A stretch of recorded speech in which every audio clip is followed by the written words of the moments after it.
Good morning, welcome back to my channel simplified maths. આપણે last લેક્ચરમાં chapter 5 ચાલુ કર્યું છે, સંકર સંખ્યાઓ. બરાબર, એનો પહેલા ભાગમાં આપણે શું જોયેલું છે? સંકર સંખ્યાઓની આખી આપણે સમજૂતી, મતલબ કે એની વ્યાખ્યા અને એની સમજૂતી. રાઈટ. હવે ફટાફટ એને હું ક્વિકલી, આ નવું છે એટલા માટે સ્ટાર્ટમાં થોડું તમને પાછું રિવાઇઝ કરાવી દઉં કે સંકર સંખ્યાઓ જે છે એના માટે સંકેતમાં કઈ રીતે દર્શાવાય છે? z is equal to a plus ib. બરાબર ને? a is equal two z is equal to a plus ib. આ રીતે એને સંકેતમાં દર્શાવાય છે ને, આ સંકર સંખ્યા.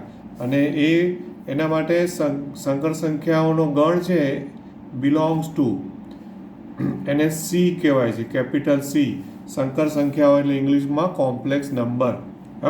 જ્યાં એ છેલ્લે આપણે આવું જોયેલું કે એ REZ એટલે કે રિયલ પાર્ટ ઓફ ઝેડ, અને બી એટલે IMZ એટલે કે ઇમેજિનરી પાર્ટ ઓફ ઝેડ.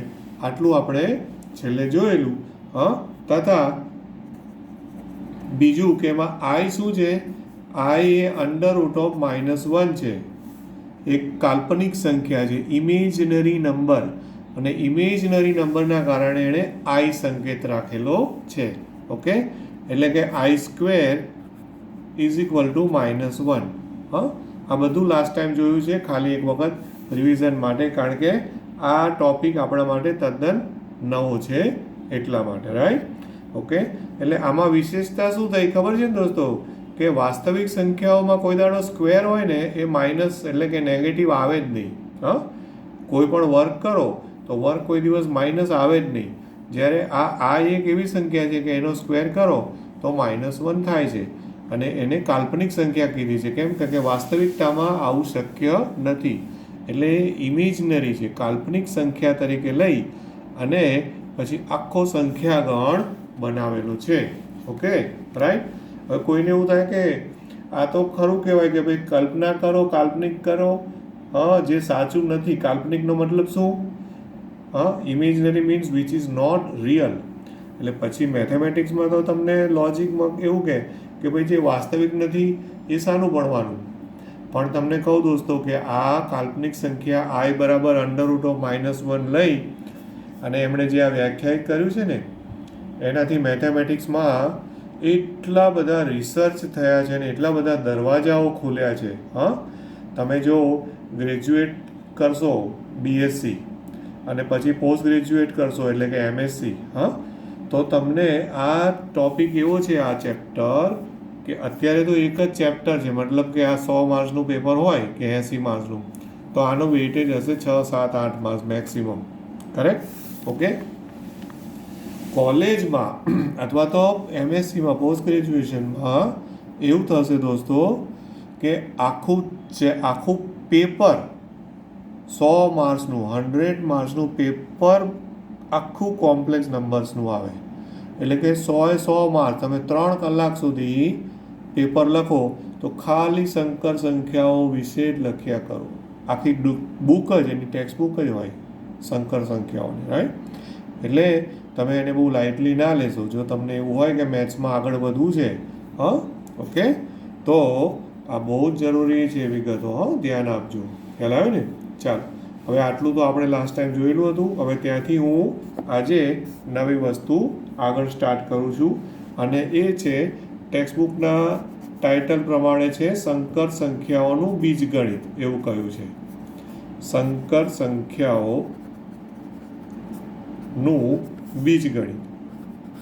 હવે બીજગણિત શબ્દ આવે તો બીજગણિતનો મતલબ શું હોય? સરવાળો, બાદબાકી, ગુણાકાર, ભાગાકાર, એ બધું આવે કે નહીં? Okay, right. એટલે હું આને બીજી રીતે, મારી રીતે ટાઇટલ લખું તો સંકર સંખ્યાઓના ગુણધર્મો છે. આજે છે ને એ સંકર સંખ્યાઓના ગુણધર્મો છે. અને એ ગુણધર્મો શાના છે? તો કે ગુણધર્મો જે છે એ સરવાળા અને ગુણાકારના ગુણધર્મો છે. ઓકે, સરવાળા અને ગુણાકાર ના ગુણધર્મો છે. સરવાળા અને ગુણાકારના એકચ્યુઅલી એ લોકોએ છે ને આમાં ભાગાકાર પણ આપ્યો છે, જે પેલા જૂના આપણા ગુજરાત સ્ટેટ બોર્ડની પેલા બુકમાં નથી, પણ ભાગાકારને ગુણાકાર તરીકે લઈ શકાય છે, બરાબર. પણ અહીંયા એ લોકોએ આપ્યું છે એટલે હું લખું છું, પણ આપણે એમને બહુ ઇમ્પોર્ટન્સ ના આપશો. એ ભાગાકાર તમને એમને જ આવડશે, ચિંતા ના કરશો. ઓકે. તો સંકર સંખ્યાના ગુણધર્મો સરવાળા અને ગુણાકાર ભાગાકાર ના ગુણધર્મો, બરોબર છે, ના ગુણધર્મો. હવે એકચ્યુઅલમાં સરવાળા ભાગાકારના ગુણધર્મો કયા, તો જે તમારા માટે ખૂબ જ જાણીતા છે, વર્ષોથી ચાલે આવે છે તમારા માટે, એના એ જ બધા છે. રિપીટ. કે ભાઈ ક્રમનો નિયમ, જૂથનો નિયમ, પછી તટસ્થ ઘટકનું અસ્તિત્વ, વ્યસ્ત ઘટકનું અસ્તિત્વ, પછી સંવૃત્તતાનો ગુણધર્મ. હવે એ લોકોએ છે ને સરવાળા અને ગુણાકાર અલગ અલગ આપ્યા છે. ઓકે દોસ્તો. એ લોકોએ શું કર્યું છે, સરવાળા અને ગુણાકાર અલગ અલગ આપ્યા છે. હું શું કરું છું કે આપણે સરવાળા અને ગુણાકારને એક સાથે લેતા જઈએ. ધારો કે પહેલો લઉં છું, ઉપર કોમન ધારી લઉં છું. હવે આપણે સંકેત શું લીધો છે, ઝેડ. તો એક સંખ્યા હોય તો ઝેડ લેવાનું, એકથી વધારે હોય તો Z1, Z2, Z3, Z4 આવી રીતે લેવાનું. ઓકે. ધારો કે Z1 is equal to A plus IB અને Z2 is equal two C plus ID. Okay. આ રીતના સપોઝ કે ભાઈ બે સંકર સંખ્યાઓ આપેલી છે, ખ્યાલ આવ્યો.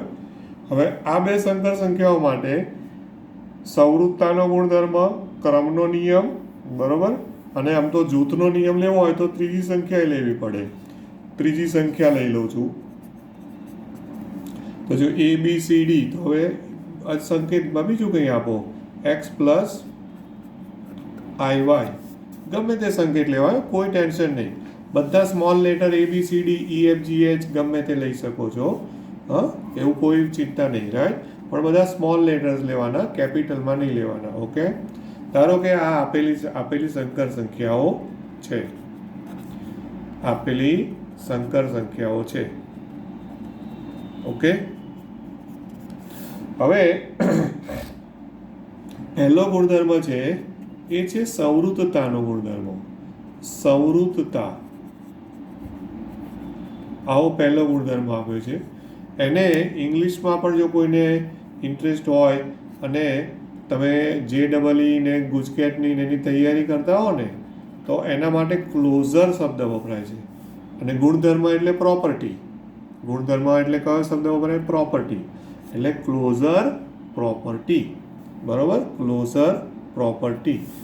સંવૃત્તતા ખ્યાલ. તો એમાં હું એક સાથે બંને લઈ લઉં છું, સરવાળા માટે અને ગુણાકાર માટે. ઓકે. હવે સંવૃત્તતાનો ગુણધર્મ એટલે ક્લોઝડ એટલે ક્લોઝર પ્રોપર્ટી ક્યારે કહેવાય, તો એમાં પહેલું લઈ લઉં છું સરવાળા માટે અને પછી ગુણાકાર માટે. તો એકચ્યુઅલમાં જો Z1 એ સંકર સંખ્યા છે અને Z2 પણ સંકર સંખ્યા જ છે, જો નહીં પણ આપણે ધારેલું જ છે. Z1 એ સંકર સંખ્યા છે, પછી કોમા Z2 પણ સંકર સંખ્યા છે, બરોબર છે. આવું આપણે ઓલરેડી લીધેલું છે. Z1 belongs to C, Z2 belongs to C હોય. ઓકે. તો બંનેનો જો સરવાળો કરો, સરવાળો, હવે બોલો આ બેનો સરવાળો કરો તો તમને સંકર સંખ્યા જ મળે ને. બહુ ક્લિયર વસ્તુ છે. સરવાળો કરો તો વાસ્તવિક ભાગ શું થાય, A પ્લસ C, અને કાલ્પનિક ભાગ શું થાય, IB વત્તા ID, બરોબર. એટલે શું થઈ જશે એકચ્યુઅલી, A પ્લસ C વત્તા I કોમન કાઢું તો B પ્લસ D થાય કે નહીં, બરોબર છે. A પ્લસ C એટલે વાસ્તવિક ભાગ વત્તા આઈ કોમન બી પ્લસ ડી. હા, ખ્યાલ આવે ને? તો આ જે પણ આવ્યું એ બિલોંગ્સ ટુ સી જ આવ્યું કે નહીં? જે પણ આવ્યું એ સંકર સંખ્યા જ થઈ ને, ખ્યાલ આવે ને? સરવાળા માટે એટલે ટૂંકમાં બે સંકર સંખ્યાઓનો સરવાળો કરો તો સંકર સંખ્યા જ મળે છે. બહુ દેશી ભાષામાં કહીએ તો આ વસ્તુ છે કે બે સંકર સંખ્યાઓનો તમે એડિશન કરો સરવાળો તો હંમેશા સંકર સંખ્યા જ મળે છે. ઓકે, ખ્યાલ આવે ને? હા, એ જ રીતે જો હું ગુણાકાર લઉં, ગુણાકાર, તો પણ સેમ એવું જ થશે. ગુણાકાર તો ગુણાકાર માટે પણ સેમ જ થવાનું કે ભાઈ Z1 ગુણ્યા Z2 કરો. એટલે કે આપણે પહેલાં લખીએ a પ્લસ આઈબી ગુણ્યા C plus ID.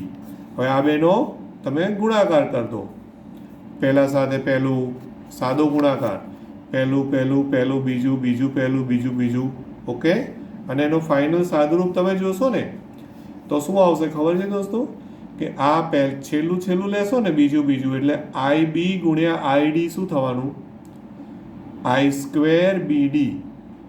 I square બીડી. આઈ સ્ક્વેરની કિંમત કેટલી મૂકવાની? -1 મૂકવાની. હા, ઓકે. તો એ આઈ સ્ક્વેરની કિંમત -1 મૂકશો એટલે -BD થઈ જશે. એટલે હવે એનું ફાઇનલ ગુણાકારનો સાદુરૂપ શું આવશે એ હું અહીંયા લખું છું, જોજો. ઓકે, હા, કે AC -BD વત્તા I into AD plus BC. આ તમે ગુણાકાર કરીને જોજો. મેં છે ને ડાયરેક્ટ આ બેનો ગુણાકારને આઈ કોમન કાઢીને પછી આઈ સ્ક્વેર બરાબર -1 એ બધાનો મેં ઉપયોગ કરીને i square is equal two -1 એનો ઉપયોગ કરીને મેં આ લખ્યું છે. ઓકે, આ ગુણાકાર છે ને એને હું IMPમાં મૂકું છું કે ગુણાકાર કરવાનો આવે છે તો ગડબડ થાય છે. જો સરવાળામાં વાંધો નથી આવતો. સરવાળામાં કેવું છે કે જે પણ સંખ્યા હોય ને બે સંખ્યાઓ તો એનો પેલું વાસ્તવિક ભાગનો સરવાળો, કાલ્પનિક ભાગનો સરવાળો અને આઈ કોમન કાઢી લીધા. ગુણાકાર છે એમાં આ યાદ રાખજો, આ એનો વાસ્તવિક ભાગ છે, AC -BD એનો વાસ્તવિક ભાગ અને AD પ્લસ BC એનો કાલ્પનિક ભાગ છે. આનું જાતે ગુણાકાર કરીને જોજો એટલે આ જ આવશે. ઓકે, બરાબર છે? રાઈટ. તો આ થયો ગુણાકાર સરવાળા માટે અને ગુણાકાર માટે. હા, એ સંવૃત્તતાનો ગુણધર્મ છે એટલે આ પણ બિલોંગ્સ ટુ સી જ છે દોસ્તો. આ જે પણ છે ને એ બિલોંગ્સ ટુ સી છે એવું કહેવાય. બિલોંગ્સ ટુ સી કહેવાય કે નહીં? AC -BD અને વત્તા આ એટલે બિલોંગ્સ ટુ સી નો મતલબ શું? એ સંકર સંખ્યા થઈ ને. એટલે આને આ બંને ગુણધર્મને આમ સિમ્પલ દેશી શબ્દોમાં લખવું હોય સિમ્પલ ભાષામાં તો શું કહેવાય કે બે સંકર સંખ્યાઓનો સરવાળો. સિમ્પલ ભાષામાં આવું કહેવાય કે ભાઈ બે સંકર સંખ્યાઓ હોય તો એનો સરવાળો કરો અને ગુણાકાર કરો તો બંને ક્યાં આવે છે? સરવાળો અને ગુણાકાર બંને સંકર સંખ્યા જ થાય. મતલબ કે તમે જે સંખ્યા ગણ છે એની બહાર જતા રહેતા નથી, સંકર સંખ્યા જ થાય. ઓકે, ખ્યાલ આવે ને? હા, હવે એકચ્યુઅલમાં શું છે હું તમને કહું કે વાસ્તવિક સંખ્યાઓમાં બી આવું જ થાય કે બે વાસ્તવિક સંખ્યા હોય એનો તમે સરવાળો કરો તો વાસ્તવિક સંખ્યા જ મળે. હા, એનો ગુણાકાર કરો તો બી વાસ્તવિક સંખ્યા જ મળે. એવી જ રીતે સંકર સંખ્યાઓમાં પણ સરવાળો અને ગુણાકાર કરો તો તમને સંકર સંખ્યા જ મળે. એને કહેવાય છે સંવૃત્તતાનો ગુણધર્મ, ક્લોઝર પ્રોપર્ટી. શું કહેવાય ઇંગ્લિશમાં? Closure property. ઓકે, બરાબર ને? એટલે કહેવા શું માગે છે કે બે સંકર સંખ્યા હોય બેનો સરવાળો કરો તો બી સંકર સંખ્યા આવે, બેનો ગુણાકાર કરો તો પણ સંકર સંખ્યા આવે. દેટ ઇઝ કોલ, એટલે કે એને કહેવાય છે સંવૃત્તતાનો ગુણધર્મ. આ છે પહેલો ગુણધર્મ, મેં બંને સાથે લઈ લીધા છે. ઓકે, બરોબર. ભાગાકાર હું હમણાં આમાં લેતો નથી, એ પછી જોઈએ. હવે ત્યાર પછી આપણા માટે ખૂબ જ જાણીતો ગુણધર્મ એ છે ક્રમનો નિયમ. ક્રમનો નિયમ. હવે ક્રમનો નિયમ એકદમ સિમ્પલ, જે તમે યોગગણ છેદગણમાં કર્યું ને, એ યોગ બી બરાબર બી યોગ એ છેદ બી બરાબર બી છેદ એ, એવી જ રીતે ક્રમનો નિયમ સરવાળા માટે કરો તો Z1 પ્લસ Z2 બરાબર Z2 પ્લસ Z1, અને ગુણાકાર માટે કરો તો Z1 Z2 is equal two Z2 Z1. Okay, એટલે આ પહેલું જે છે આ શેના માટે કર્યું આપણે? સરવાળા માટે. અને બીજો છે એ ગુણાકાર માટે. એટલે બંને માટે ક્રમનો નિયમ જળવાય છે. આમાં વધારે હું લાંબી ચર્ચા કરતો નથી. ક્રમનો નિયમ આપણને ઓલરેડી ખબર જ છે. યોગગણ, છેદગણ, વાસ્તવિક સંખ્યાઓ બધે ક્રમનો નિયમ વાપરેલો છે. ગમે તે ક્રમમાં ગુણાકાર કરો, સરવાળો કરો, કંઈ ફરક પડતો નથી. ઓકે, ત્યાર પછી ત્રીજું, એ પણ તમારા માટે જાણીતું જ છે, અને એ છે જૂથનો નિયમ. ઓકે, જૂથનો નિયમ, રાઈટ. જૂથનો નિયમમાં 3 ગણ લેવા પડે. તો સરવાળા માટે લઉં તો Z1 plus Z2 plus Z3.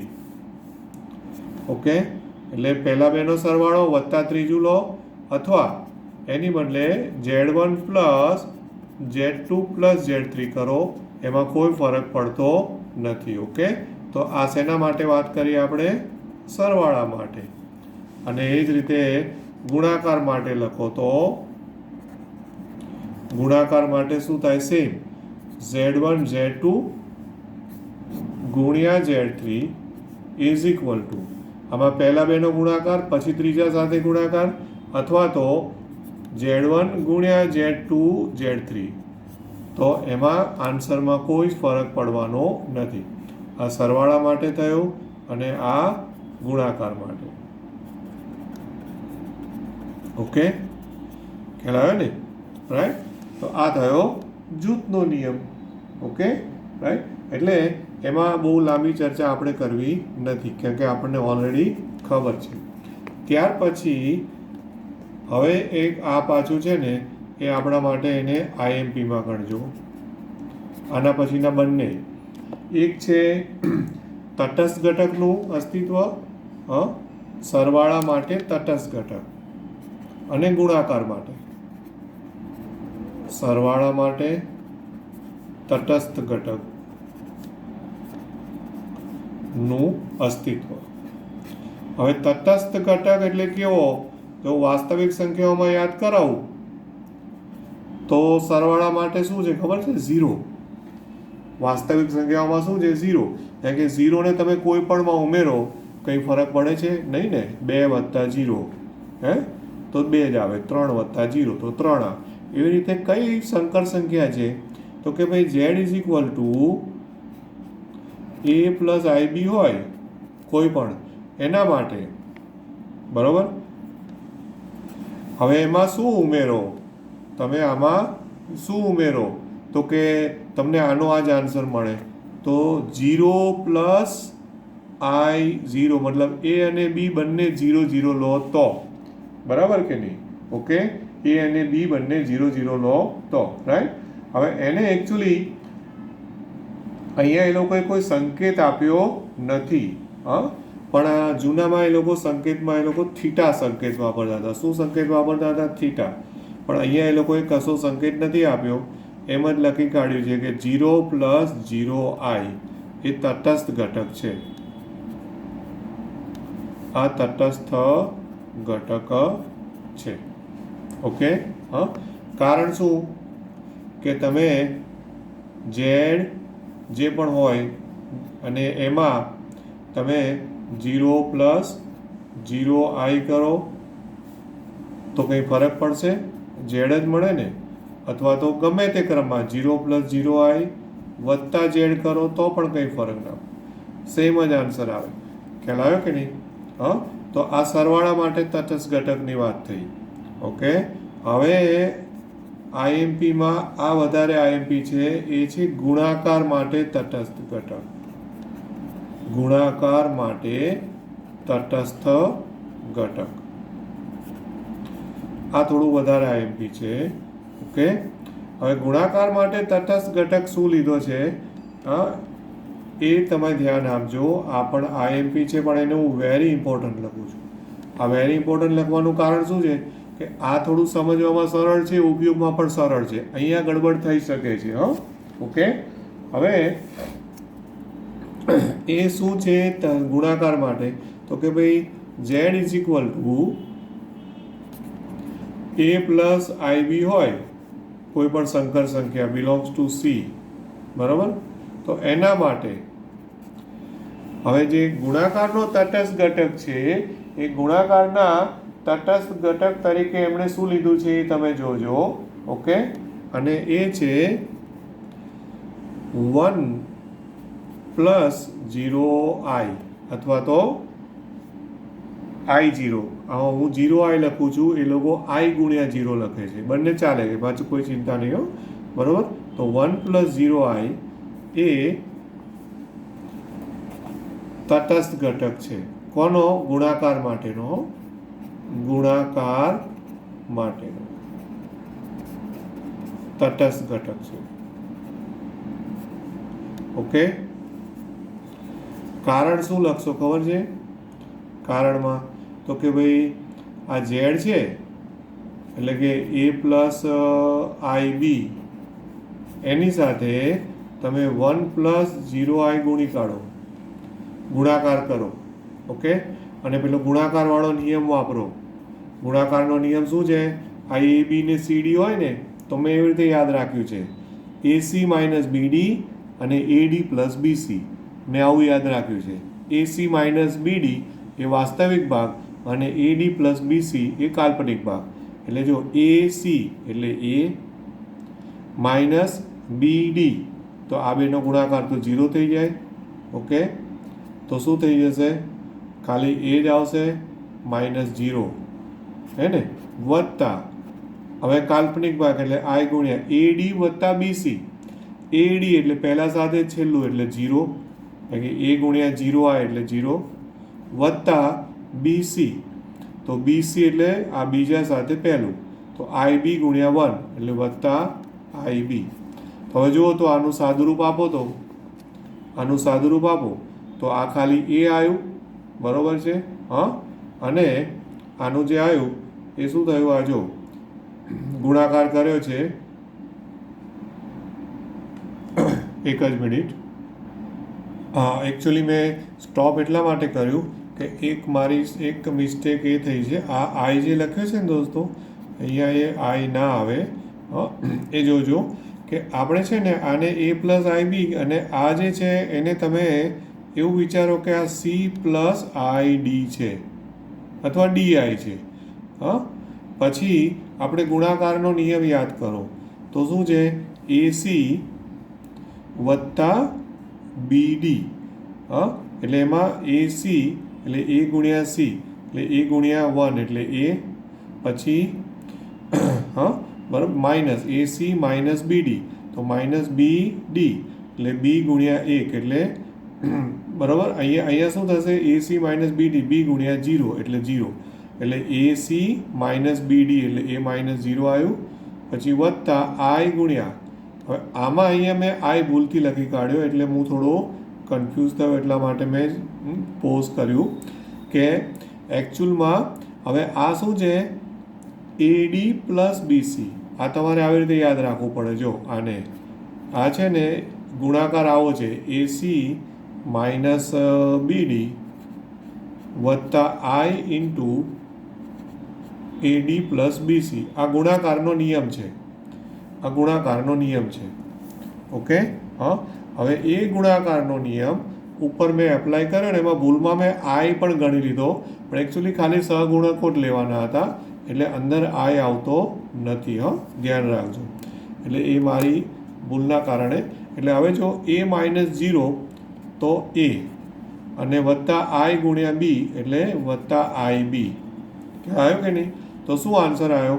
પાછો આનો આ જવાબ આવ્યો ને, ઝેડનો ઝેડ જ જવાબ આવ્યો. તો A પ્લસ IB, આ જે Z હતું ઝેડ અને એને ઝેડ ગુણ્યા એકચ્યુઅલી શું કર્યું છે ઝેડ ગુણ્યા 1 કર્યું એવું કહેવાય. આ જે કર્યું ને એ ઝેડ ગુણ્યા 1 કર્યું કહેવાય. આ 1 પ્લસ 0 આઈ એટલે એમાં તો કાલ્પનિક આ જે 1 પ્લસ 0 આઈ છે એ 1 પ્લસ 0 આઈમાં કાલ્પનિક ભાગ તો છે જ નહીં, શૂન્ય છે. એટલે ખાલી ટેક્સ્ટ બુકમાં એ લોકો ઝેડ ગુણ્યા 1 લખે છે, પણ એકચ્યુઅલી 1 એટલે 1 પ્લસ 0 આઈ. સંકર સંખ્યાના સ્વરૂપમાં 1 પ્લસ 0 આઈ લખાયો. બરોબર છે. તો આ ફરી એક વખત જોઈ લેજો. ગુણાકાર માટેનો તટસ્થ ઘટક તો શું છે 1 અથવા તો 1 પ્લસ 0 આઈ એ ગુણાકાર માટેનો તટસ્થ ઘટક છે. અને એનું રીઝન કે ભાઈ આપણે ગુણાકારમાં વાસ્તવિક સંખ્યા હોય તો તમે નથી કરતા કે 3 ગુણ્યા 1 તો 3, 5 એકા 5. કોઈ પણને 1 વડે ગુણો તો સેમ નંબર આવે છે ને. એવી જ રીતે કોઈ પણ સંખ્યા સંકર સંખ્યાને તમે આમ તો 1 વડે જ કહેવાય, પણ સંકર સંખ્યાના સ્વરૂપમાં 1 પ્લસ 0 આઈ વડે ગુણો તો તમને જે ઝેડથી સ્ટાર્ટ કર્યું હોય તો ફાઇનલી ઝેડ જ મળે છે. એટલે આ છે ગુણાકાર માટેનો તટસ્થ ઘટક. બરોબર. આ થયું 4 નંબર. ઓકે. આ તટસ્થ ઘટકની વાત થઈ. ત્યાર પછી આવશે વ્યસ્ત ઘટક. એ પણ આઈએમપી છે. 5 નંબરમાં વ્યસ્ત ઘટક આવશે. ઓકે. તો એ 5 નંબર એમાં પાછા આપણે બે લઈશું, સરવાળા માટે વ્યસ્ત અને ગુણાકાર માટે. આમાં શું સ્ટાર્ટિંગમાં થિયરી છે ને એ બધા એના ગુણધર્મો ને બધું નવું છે એટલે ચર્ચામાં લેવું પડે. પછી તો દાખલાઓ તમને એટલા આગળ નહીં લાગે. સરવાળા માટે વ્યસ્ત ઘટક તો જો ધારો કે ઝેડ લઉં a પ્લસ આઈ બી, તો એના માટે માઇનસ ઝેડ કરો એટલે કે માઇનસ એ માઇનસ આઈ બી. આ એનો વ્યસ્ત ઘટક છે. એ વ્યસ્ત ઘટક છે. કેમ? કારણ એ કે તમે ઝેડ વત્તા માઇનસ ઝેડ કરો અથવા તો આ ઝેડ વત્તા માઇનસ ઝેડ એટલે આ બેનો સરવાળો. બોલો શું થશે? એ માઇનસ એ 0 અને આઈ બી માઇનસ આઈ બી એટલે એ પણ ટૂંકમાં આઈ 0. ખ્યાલ આવે ને? 0 0 થયું, પણ એને વાસ્તવિક સંખ્યાની બદલે સંકર સંખ્યા સ્વરૂપમાં લખવું હોય તો 0 પ્લસ 0 આઈ અથવા તો 0 પ્લસ આઈ 0. મતલબ આ બેનો સરવાળો કરે તો તમને શું મળ્યું કહેવાય? આ ખબર છે? સરવાળા માટેનો તટસ્થ ઘટક મળ્યો. રાઈટ. અથવા તમે ક્રમ બદલો, માઇનસ ઝેડ વત્તા ઝેડ કરો તો પણ સેમ જ આવવાનું છે. ઓકે. તમને સરવાળા માટે એવું પૂછ્યું કે 2નો વ્યસ્ત શું, તો શું જવાબ આપશો? -2. 3નો -3. કેવી રીતે? ઝેડ હોય તો ઝેડનો માઇનસ ઝેડ, કેમ કે 2નો સરવાળો કરો તો તમને વ્યસ્ત ઘટક મળી જાય છે 0 0 અથવા 0 પ્લસ આઈ 0. બરાબર છે. આ સરવાળા માટેનું થયું. પછી એ જ રીતે હવે ગુણાકાર માટે પાછું થોડું આઈએમપીમાં ગણજો. ગુણાકાર માટે વ્યસ્ત ઘટક જે છે એ થોડું સાવ અલગ જ છે એવું છે. એટલે ખાસ ધ્યાન આપજો કે z is equal to a plus I B હોય ને તો એના માટે એનો વ્યસ્ત ઘટક જે છે, એનો જે પણ વ્યસ્ત ઘટક હોય એ વ્યસ્ત ઘટક આમ એક રીતે જોવા જાઓ ને તો થોડું તમને એકદમ વિચિત્ર લાગશે.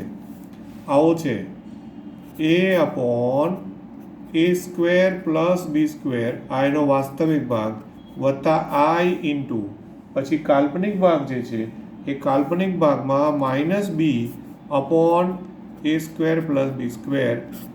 આ જે સંકર સંખ્યા હોય એને જે પણ વ્યસ્ત માટે છે ને, ગુણાકાર માટે વ્યસ્ત માટે તમે આવો સંકેત વાપરી શકો, ઝેડ ઇનવર્સ. એને -1 ઘાત નહીં બોલવાનું. શું બોલવાનું? એને ઇનવર્સ બોલવાનું. અહીંયા માઇનસ ઝેડ લખ્યું ને એવી રીતે અહીંયા શું લખવાનું? Z inverse. આ જે છે ને એ વ્યસ્ત ઘટક છે ગુણાકાર માટેનો. હવે એનું કારણ શું હશે? તો કે ભાઈ આ બેનો ગુણાકાર કરીને જોવાનું. આ એનો વ્યસ્ત ઘટક છે. ઓકે. આ વ્યસ્ત ઘટક છે. કારણ તો કે ભાઈ આ બેનો ગુણાકાર કરો, ઝેડ ગુણ્યા ઝેડ ઇનવર્સ એટલે કે a વત્તા આઈ બી ગુણ્યા પછી આ આખું કરવાનો ગુણાકાર a/a² + b² વત્તા i × -b/a² + b². આ ગુણાકાર કરવાનો તમારો. Okay, right. હવે આ જે ગુણાકાર થાય ને, આપણે પેલું સૂત્ર ના યાદ આવે ગુણાકારનું તો સાદો ગુણાકાર કરી દેવાનો. કૌંસ ખોલી કાઢવાનું, પહેલું પહેલું પહેલું, બીજું બીજું પહેલું બીજું બીજું, એટલે ઓટોમેટિક જવાબ જે આવતો હશે ને એ આવી જશે. અને એ સાદુરૂપ તમે આપશો ને ફાઇનલી તો શું જવાબ આવતો હશે ખબર છે? ગુણાકાર હોય તો હું તમને વાસ્તવિક સંખ્યાઓમાં કહું કે 3નું વ્યસ્ત શું ગુણાકાર માટે, ગુણાકાર માટે તો તમે કહો 1/3. કારણ તો કે ભાઈ 3નું વ્યસ્ત 1/3 બીકોઝ કે ભાઈ બેનો ગુણાકાર કરો તો 1 આવે. 1 શું છે? ગુણાકારનો એકમ ઘટક છે કે નહીં? તો અહીંયા એવી રીતે સંકર સંખ્યાઓમાં ગુણાકારનો એકમ ઘટક આપણે હમણાં પાછળ જોયું શું છે? 1 + 0i. તો આનો ફાઇનલ આન્સર કેટલો આવતો હશે? 1 + 0i આન્સર આવતો હશે. ચેક કરી જોજો. આ વચ્ચેનું સ્ટેપ તમે જાતે ગુણાકાર કરીને જોજો. શું આન્સર આવતો હશે? 1 + 0i.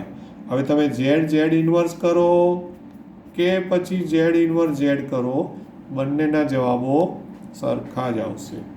ઓકે, શું આવશે આન્સર? 1 + 0i મળશે.